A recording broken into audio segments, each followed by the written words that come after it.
made it almost impossible for you to use the guys over the slot to overlap the run. And unusual that they did quite a bit in 2x2. But here's the fun for you. We always put the 3 technique to the back, and he played a heavy 3. And we put the 2-eye away from the back, and he played a heavy 2-eye. And the Mike played in the middle, and he keyed the center as to what his gap was, because they ran same side runs, gap runs, cross the ball gap runs, and zone read. That was basically the 3 runs, or the sweep across the ball. All right, so, and we wanted the 3 technique here because of all the same side counter and power. All right, so we wanted to be able to hold the point here.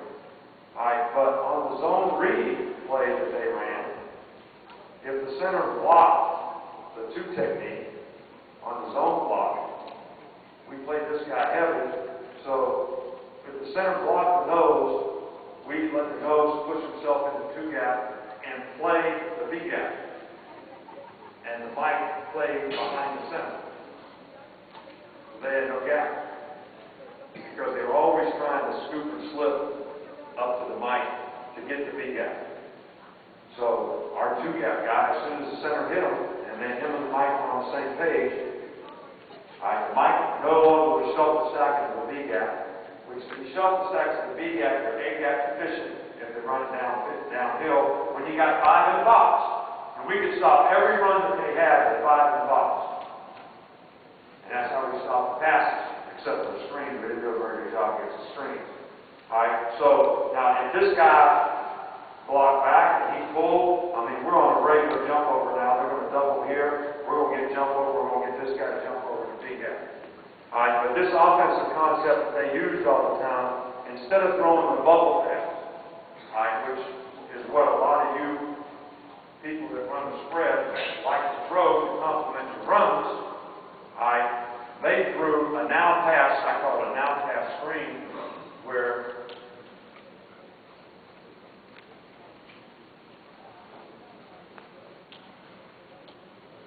that guy was the most dangerous. All right, so he didn't even change the play. It could be power, it could be whatever.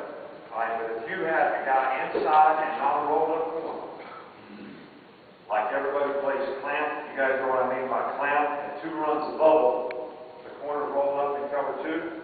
Well, if you did that, the inside guy would come off slow to look at most dangerous, and he would block the most dangerous guy, and the outside guy gets all they have is 10 yards to play on this to complement every one of their runs. All right, well, because we could stop with 5 in the box, we did not have to, we had to have overlap for the B gap, but we didn't have to leverage inside all the time. All right, so that they had an opportunity to do that. And what we ended up playing, Jeremy's going to talk about the trips part of it. I need some sheets some kind of way here, guys. What we ended up playing was, we played our cover 7 with the corner on this guy, but what we usually do is press the corner, play the star inside, and the safety on top, and we either play box or switch or clamp, right, or mix, which means the corner's in the press, and this guy's got the guy in the flat of the ball meshes the safety does, which is how you guys play a lot, from what I see on the film. But we put this guy outside D, this guy's a D gap overlap, and this guy inside. This guy outside, they could not block this guy with that guy on the slot ball. And we had 3 guys coming and good leverage on them all the time. So we took that pass away and we still were able to stop the runs inside because we played this close run and we didn't play a flex run. All right, we just let them slip us and scoop us. And, you know, on this side over here, we could still leave the money in here, and anytime they were in this, we just trap this side with a rolled up corner, and this guy would carry that guy and he played tap. But that's how we played the game a lot. Now they were in red, which is 4 wideouts to me a lot, and we had to do this on both sides. We had to play double round. But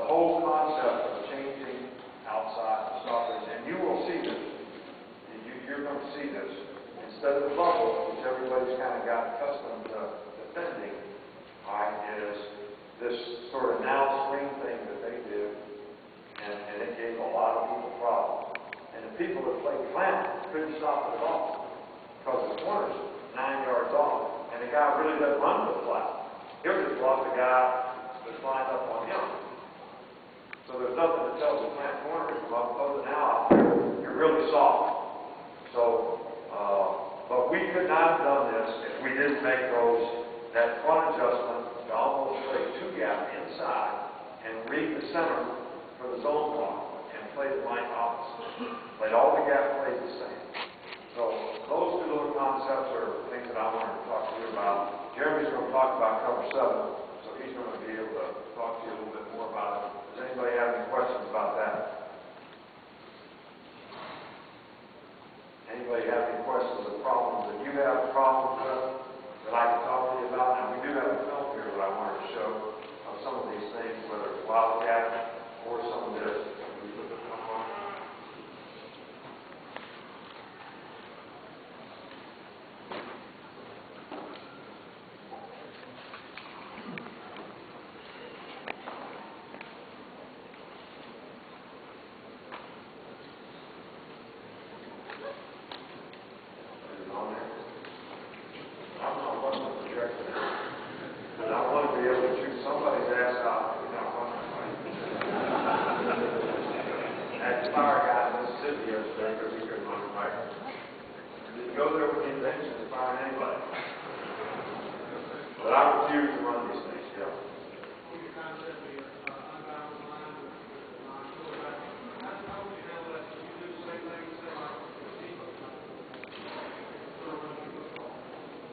Well, we could do it, but we usually didn't with them. We never played Wildcat coverage. We play a lot of 3D zone, trying to load the box and get an extra guy in the box because he was a good runner. But we always felt like he could throw it well enough that they just worry out if playing blitz coverage where the mountain blitz coverage is back. But you can do this as an alternative to pressure guy. That's a runner, but I think if the guy can effectively throw it, you'll eventually give up big plays playing blitz coverage. And blitz coverage is okay, but the whole concept of blitz coverage is that you're going to force the quarterback to throw the ball because of the pressure. Well, now you don't have any pressure, and you're playing blitz coverage. And everybody's playing the run, so they don't have time to throw it. So unless the guy can't throw it effectively, you can't live and die with it. Now you can play zombie all day against it. Because you're still playing zone. In fact, 2 years ago when we were playing Ole Miss at our place, we played Wildcat 3 or 4 times, and then they say, okay, we'll get those 22s on fake up in there and throw a pass, and we played zombie that time and intercepted it because it was zone. And the guy's not a quarterback, so he's really not going to get it right. All right, who's running this? All right, now, with these kind of splits, all right, this is Wildcat. All right, I don't have a pointer. Is there a pointer? All right, but Rashad Johnson here, 49, really has a motion guy. Okay, him and the safety are sharing that. But when the X is short, we just put him right up on the line. Because the guy's coming in motion, he has plenty of time to be able to cover. You see? And I think the key to playing this is 27.